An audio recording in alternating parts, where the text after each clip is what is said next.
अस्सलाम वालेकुम। आप देख रहे हैं 10 न्यूज़ और मैं हूं आयशा नवीद। नाज़रीन मोहतरम, जैसा कि आप जानते हैं कि डेली बेस पे किसी न किसी सेंसिटिव इशू के ऊपर बातचीत होती है। और आज क्योंकि आपको पता है सर्दियों का सीज़न, सियाल का सीज़न जो है वो आ चुका है, जाड़े का सीज़न जो है वो आ चुका है। ख़वातीन सर्दी के कपड़े निकालने और गर्मी के कपड़े रखने में जो है वो मसरूफ़ अमल है। लेकिन इसके साथ साथ कुछ चीज़ें ऐसी हैं जिसकी तरफ तवज्जो दिलाना बेहद ज़रूरी है। नाज़रीन मोहतरम, पिछले चंद सालों से हमें स्मोग का सामना करना पड़ रहा है, जिसके लिए मुख्तलिफ़ हुकूमती सतह के ऊपर मुख्तलिफ़ किस्म की जो है वो हिफाजती तदाबीर भी की गई।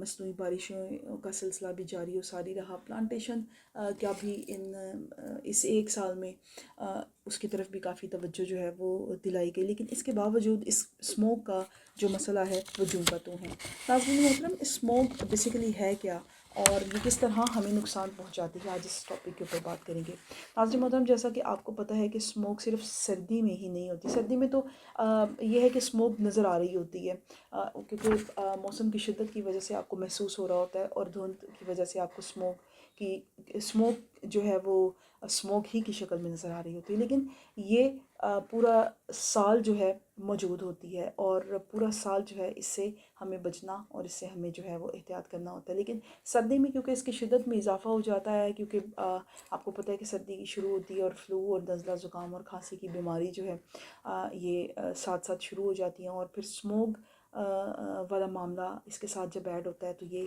नहायत डिस्टर्ब कर देता है। नाज़रीन मोहतरम, जैसा कि आप को अंदाज़ा होगा कि हमारे जो डायरेक्ट ऑर्गन्स स्मोक से अफेक्ट होते हैं, या स्मोक से अफेक्ट तो बात की बात है, जो डायरेक्ट इसमें इन्वॉल्व होते हैं, यानी स्मोक इन जो ऑर्गन्स है इनके ऊपर असर अंदाज होती है, उसमें जो है जो इन्वॉल्व होते हैं उसमें कौन कौन से ऑर्गन शामिल है। हमारी आँख है, नाक है, मुंह है, उसके बाद हमारे लंग्स हैं, ये जो है और हमारा दिल भी, ये डायरेक्ट ऑर्गन्स है जो इन्वॉल्व होते हैं स्मोक की वजह से।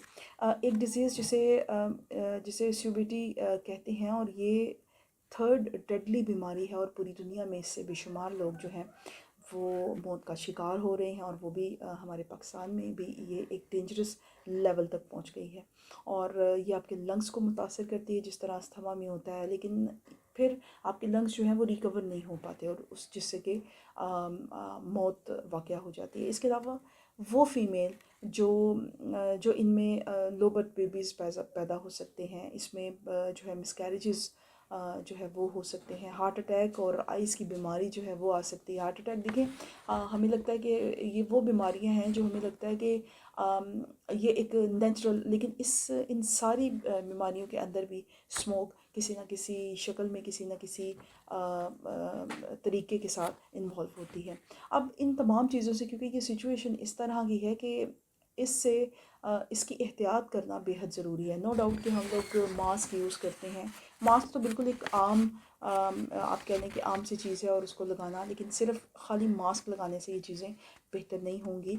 हमें ऐसे माहौल से जो बचना है वो बचना बेहद मुश्किल है, लेकिन इससे जो ज़्यादा अफेक्ट हो रहा है वो ये हो रहा है कि जो प्रेग्नेंट ख़वातीन हैं और जो हमारे बुज़ुर्ग हैं वो अपना जो रेस्क्यू दवाई है, उन्हें पता होना चाहिए कि जब उनकी तबीयत ख़राब होगी तो कौन सी दवाई वो खाएंगे जिसकी वजह से वो जो है वो बच सकते हैं। इसके अलावा उनको ये पता होना चाहिए कि फ़्लू और अगर डॉक्टर रिकमेंड करता है इनको, तो बच्चों को या बड़ों को या किसी भी एज में मौजूद लोगों को, कि अगर इनको फ़्लू की और इन्हें अगर टाइफाइड की वैक्सीन लगानी चाहिए तो उनको ज़रूर वैक्सीन जो है लगानी चाहिए।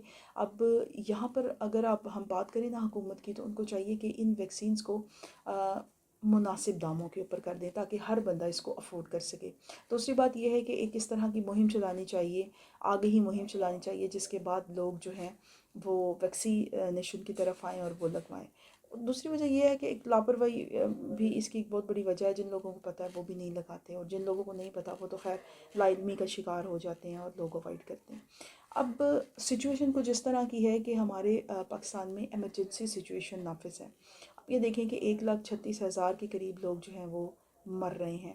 इसके अलावा 20,000 प्री मेच्योर बेबीज़ जो हैं वो पैदा हो रहे हैं, और یہ سچویشن بالکل جو ہے وہ ایمرجنسی سچویشن ہے، لیکن یہ صرف حکومت کا کام ہی نہیں ہے، اس کے اندر پبلک کو، حکومت کو، میڈیا کو مل کر کام کرنا پڑے گا۔ اس میں آگے یہ مہم چلانی ہوگی، اس کے اندر ہمیں اپنے طور کے اوپر ایک انڈیویژل کی حیثیت سے کام کرنا ہوگا، جیسے کہ ای بائکس ابھی اس وقت متعارف کروا دی گئی ہیں، اس کے علاوہ ہائی برڈ کے اوپر آپ شفٹ کر سکتے ہیں اپنی ساری چیزوں کو، لیکن یہاں پر حکومت کا جو کام ہے وہ یہ ہے کہ آپ دیکھیں ہائی برڈ لگژریز گاڑی اس کی قیمت میں مل رہی ہے، اس کے علاوہ جو ای بائکس ہیں وہ بھی 2 ڈھائی 3 لاکھ، بلکہ 2 لاکھ تو اس میں تو کچھ بھی نہیں آ رہا، تقریباً 3 ساڑھے 3 لاکھ تک پہنچ گئی ہے۔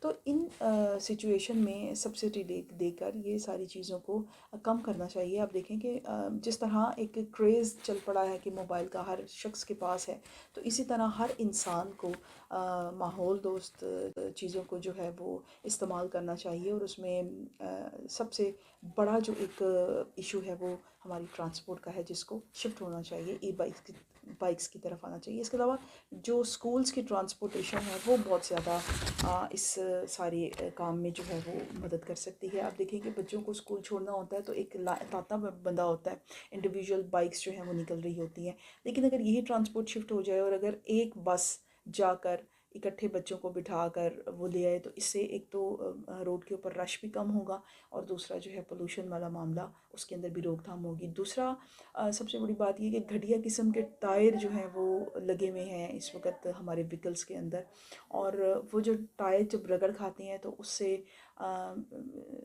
جو اس سے ان ٹائر کے رگڑ کھانے کے بعد جو پارٹیکلز ہوا میں شامل ہو جاتے ہیں، یہ بہت زیادہ ڈینجرس ہیں، بہت زیادہ نقصان دہ ہیں، اور اس سے جو ہے وہ ہمارے لنگس جو ہیں ان کو بے حد نقصان پہنچتا ہے۔ تو یہ کچھ تدابیر ہیں جس کو استعمال کرنا، جس کو فالو کرنا بے حد ضروری ہے۔ اس کے علاوہ ہم ایز اے انڈیویژول کیا کر سکتے ہیں کہ پلانٹیشن کر سکتے ہیں، ہم مختلف جگہوں کے اوپر جہاں ہمیں نظر آ رہا ہے کہ جگہ خالی ہے وہاں پر ہم درخت لگا سکتے ہیں۔